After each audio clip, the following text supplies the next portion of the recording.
यहाँ पे उपस्थित, जैसा कि आज हम सब लोग जानते हैं कि आज हमारा भारत का, इस देश का राष्ट्रीय पर्व 26 जनवरी रिपब्लिक डे के रूप में जगह जगह मनाते हैं। और जो हमारे छोटे छोटे बच्चे हैं ये तो खासकर ही जानते होंगे 15 अगस्त और 26 जनवरी को। और इसके साथ साथ 26 जनवरी के साथ साथ संविधान बचाओ, संविधान के विषय में हम लोग यहाँ पे जानने के लिए और 26 जनवरी क्यों मनाते हैं। और जो यहाँ पे दिनेश भैया कुशवाहा जी हैं इस कार्यक्रम को अध्यक्षता कर रहे हैं, उनका एक मिशन है मौलिक अधिकार रक्षा मिशन। ये मौलिक अधिकार रक्षा मिशन के बैनर तले आज हम लोग एकत्रित हुए हैं। और यहाँ पे उपस्थित मुख्य अतिथि माताएं, बहनें, पिता तुल्य बुजुर्ग, पत्रकार बंधु और छोटे छोटे प्यारे बच्चे, सभी लोगों को राष्ट्रीय पर्व की हार्दिक हार्दिक मंगल कामनाएं। अभी हम लोगों को बहुत सारी बातें बताई गई, हमारा हक क्या है, अधिकार क्या है, संविधान ने हमें क्या दिया और इस देश को संविधान की जरूरत क्यों पड़ी। और राष्ट्रीय पर्व 26 जनवरी, जैसे कि हम लोग गणतंत्र दिवस के रूप में मनाते हैं 26 जनवरी, हम लोगों को आज के दिन संविधान लागू किया गया था। 22 नवंबर को 26 नवंबर को संविधान बनकर तैयार हो गया था। 26 नवंबर 1950 को बन गया था लेकिन लागू नहीं किया गया था। इसको 2 महीने बाद लागू किया गया था 26 जनवरी 1950 को। और हम लोग संविधान के विषय में जानेंगे कि हम लोगों को संविधान पढ़ने की जरूरत क्यों है। आज हम लोग सड़क पे चलते हैं या डॉक्टर बनते हैं, इंजीनियर बनते हैं, हमारी माताएं बहनें पढ़ रही हैं, आज हम लोग मंच में बोल रहे हैं, हमारी माताएं आज पुरुषों के बराबर कंधे से कंधा मिलाकर बैठी हैं, समाज में कुछ कर रही हैं। तो ये सारी जो व्यवस्थाएं हैं आज के दिन से ही इस भारत को, या समझ लो माताओं बहनों को, संविधान के रूप में हम लोगों को मिला था। आज के दिन ही हम लोग संविधान के अधीन में आए थे, यानी कि संविधान को हम लोग फॉलो कर रहे थे। और संविधान के ही जो जनक थे हमारे डॉक्टर B.R. अम्बेडकर जी, जिन्होंने संविधान को लिखा और हम लोगों को, खासकर महिलाओं को अधिकार दिया। और माता सावित्री बाई फुले, जिन्होंने 1 जनवरी 1848 में हमारी माताओं बहनों को सबसे पहले पढ़ने का अधिकार दिया था।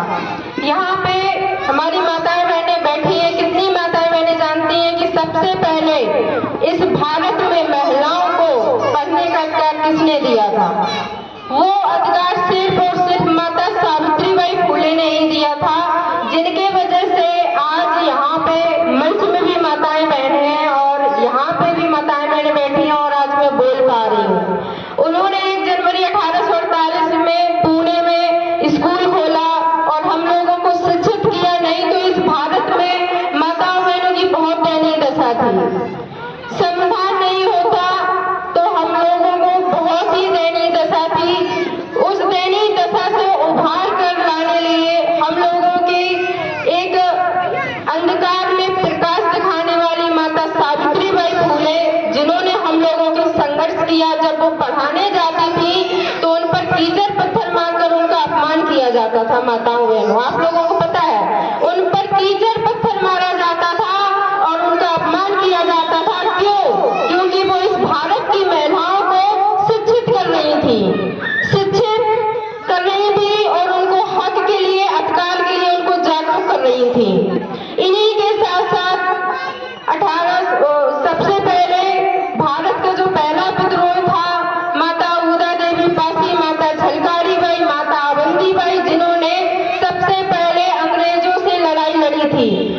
ऐसे महान वीरांगनाओं के हम लोग वंशज हैं, उनका खून हमारे अंदर है। और आज हमारी माताएं बहनें गुम है, कहीं दूसरी जगह सच्चाई नहीं जान पा रही, अपने हक और अधिकार की लड़ाई के लिए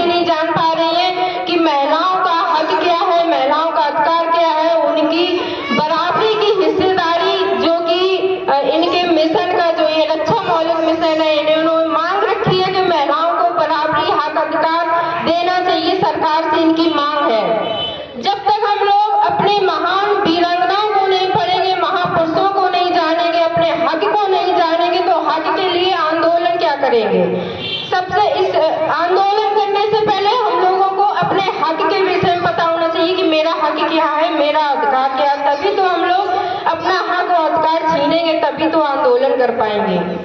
एक देवी और हुई, मैं ज्यादा तो कुछ नहीं बोलती हूँ, खासकर माताओं बहनों को बताना चाहती हूँ, क्योंकि हमारी माताएं बहनें ही बच्चों की प्रथम पाठशाला होती है।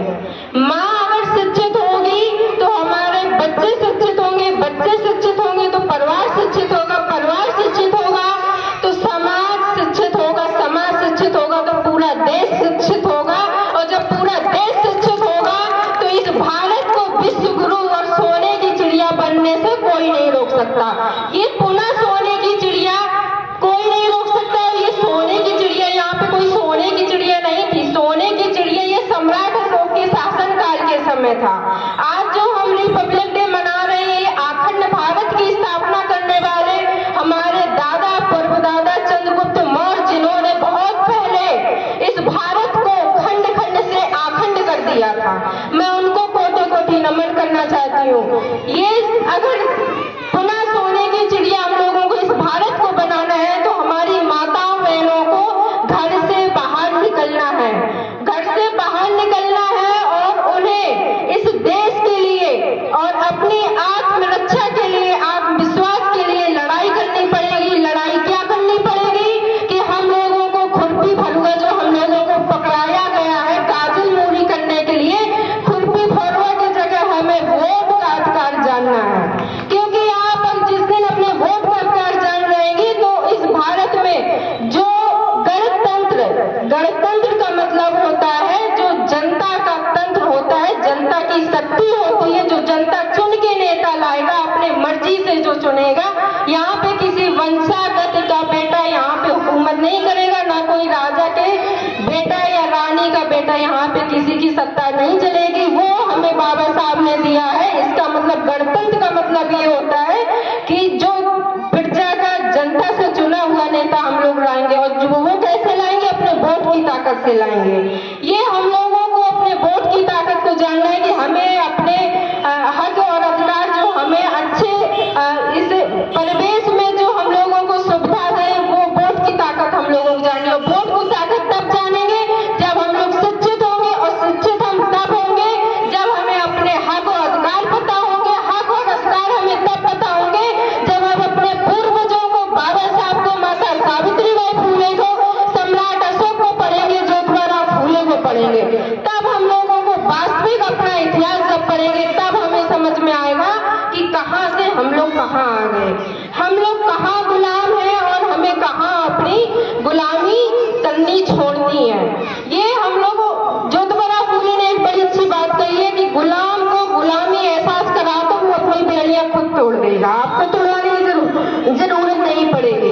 इसलिए माताओं बहनों, एक महान वीरांगना और हुई थी केरल राज्य में, नांगली। नांगली का नाम कितने लोगों ने सुना है? माताओं बहनों, आप लोग जानती हैं नांगली को? जो हमारी माताएं बहनें पढ़ती होंगी, एसएससी जो भी तैयारी कंपटीशन की करती होंगी तो आपने पढ़ा होगा मूलाकर, ब्रेस्ट टैक्स लगता था। हम लोग कपड़े नहीं पहन सकते थे इस भारत में, जब संविधान नहीं था, दूसरा संविधान था, हम लोग कपड़े नहीं पहन सकते थे। हम लोगों को कपड़े पहनने का अधिकार किसी ने दिया है तो माता नागली ने दिया है, नहीं तो हम लोग बिना कपड़े के घूमते थे। क्या आपको माता बहनों अच्छा लगता? आप लोगों ने जानने की कोशिश की ये सारी चीजें, व्यवस्था जो हम लोगों को मिली, कि हम लोगों को कैसे मिली। उन्होंने हम लोगों के लिए एक अपना स्तन काट के दे दिया था, तब आज हम लोग अपना शरीर ढक पा रहे हैं, अपना तन ढक पा रहे हैं। ये व्यवस्था समाज में माता बहनों हमारी थी, और ये व्यवस्था थी, हम लोग गुलाम थे, और आज हम लोग कहाँ से कहाँ आ गए। गुलामी आज भी है, लेकिन हम लोगों को एहसास करना है। ये एहसास तभी होगी तब हम लोग अपने महापुरुषों को, महान वीरांगनाओं को समझ पाएंगे। आज के दिन बहुत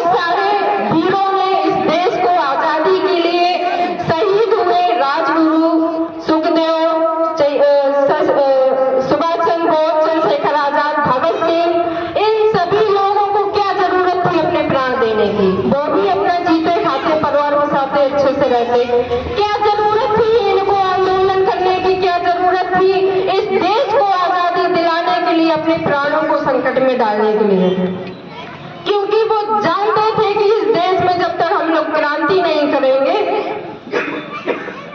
तो जो हमारे नीचे तबके के लोग हैं, जो हमारे बहुजन समाज के लोग हैं, ये बहुत भोले वाले हैं, इनको हम लोग जागरूक नहीं कर पाएंगे। इसलिए उन्होंने क्रांति की बहुत सारे मसीहा हुए। अगर एक एक करके नाम लेंगे तो बहुत समय हो जाएगा। इसलिए हमारी माताओं बहनों को पढ़ना चाहिए, शिक्षित होना चाहिए, और ऐसे कार्यक्रमों में खासकर जो हमारे पिता भाई लोग हैं, जो ऐसे मिशनों को, ऐसे कार्यक्रमों को आयोजित करते हैं, तो मैं नमन करती हूँ ऐसी महान महिला को, दिनेश भैया की जो पत्नी जी है, मैं उनको आज यहाँ से बहुत साधुवाद करती हूँ कि उन्होंने उनका साथ से साथ दिया, सपोर्ट किया। आज इस मिशन को कंचौसी में इतना आयोजित कर पाए। हमारी हर माता बहनों को अपने पिता का, अपने पुरुष वर्ग का, पति का सपोर्ट करना चाहिए, क्योंकि एक कहते हैं कि अच्छी महिला अगर होती है तो पति को फकीर से आसमान तक पहुंचा देती है। लेकिन ऐसा नहीं है कि महिला को, हमारे पिता को या भाइयों को हम लोगों की जरूरत नहीं होती है, हम लोगों को भी जरूरत होती है। अगर आज हम लोग सावित्रीबाई फूले को जान पा रहे हैं तो वो ज्योतिबा फूले की देन है, क्योंकि ज्योतिबा फूले ने ही उनको पढ़ाया था, तब वो इस भारत की प्रथम महिला प्रधानाध्यापक बनी थी। तो ऐसे हमारी माताओं बहनों को सपोर्ट करना चाहिए और मिशन को बढ़ाने के लिए आना चाहिए, जानना चाहिए और अपने हक अधिकार को जानना चाहिए। और हमारे जो गुरु हैं कमलेश कुशवाहा जी, और वो उनका एक चैनल है कमलेश कुशवाहा 563, उन्होंने एक बीड़ा उठाया है पूरे उत्तर प्रदेश में 563 बुद्ध की प्रतिमा लगवाने का। तो मैं एक बात चाहूंगी कि आप लोग उनका स्वागत जोरदार तालियों से कर दीजिए, क्योंकि जरूरी नहीं है कि हम बुद्ध की प्रतिमा लगवाएं तभी कुछ होगा, लेकिन चित्र से ही चरित्र का निर्माण होता है। बुद्ध कोई भगवान नहीं है, बुद्ध कोई आस्था का नाम नहीं है, बुद्ध विज्ञान है। बुद्ध का मतलब विज्ञान है, तर्क है और शिक्षा है। बुद्ध कोई भगवान के रूप में नहीं है, बुद्ध एक शिक्षा है। बुद्ध को जो पढ़ेगा तो वो अपने जीवन जीने की कला सीखेगा, बुद्ध वो शिक्षा है। बुद्ध को अगर कोई पढ़ता है तो वो शिक्षित या तार्किक करने की उसमें क्षमता आती है। जब हम लोग शिक्षित होंगे तभी हम लोग तर्क कर पाएंगे, और जब हम तर्क कर पाएंगे तभी हम अपना विकास और दूसरों के हित के विषय में सोच पाएंगे। नहीं तो ऐसे तो जानवर भी जीता है, जानवर और इंसान में क्या फर्क होता है? जानवर में बुद्धि तो होती है लेकिन विवेक नहीं होता, इंसान में बुद्धि भी होती है, विवेक भी होता है। ये सारी चीजें बुद्ध में समाहित है, महापुरुषों में समाहित है, बाबा साहब में समाहित है।